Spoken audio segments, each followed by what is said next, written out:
Čekaj, Brunu.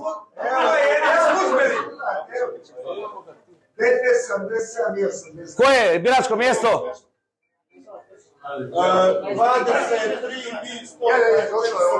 23. Čekaj. Što je?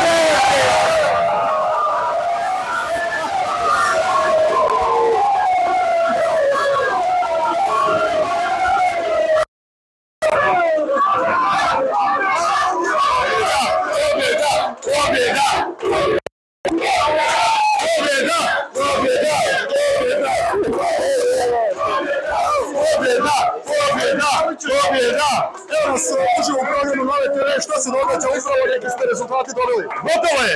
Znači, vraćamo Vukovar u Kovarcima, evo mog prijatelja Filipa, mog učenika, pobjedili smo bandu koja nije bila poštena dok ovaj grad. Hvala svim Vukovarcima, od sutra vraćamo svima grad Vukovar svim Vukovarcima.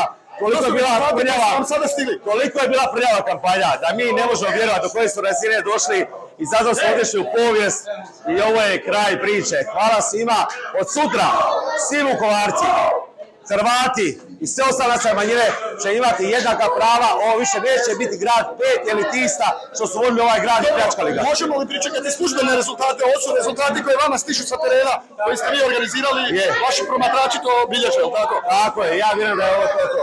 Evo, hvala. Kolika je razlika, dajte nam recite? Razlika je 100 glasova. Koliko? 100 glasova.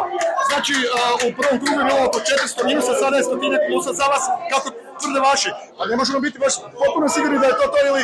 Ja sam uvjeren da su naši promatrači, da su ljudi na odborima odradili svoj posao. Zahvaljujem se svojim kolegama iz koalicijskih partnera Domina, zahvaljujem se svim Vukovarcima.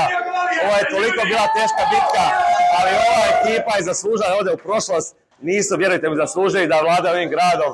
Od sutra, dragi sugrađani, grad vraćamo svim Vukovarcima i stvaramo većinu u gradskom vijeću od 5 dana, to nam garantira.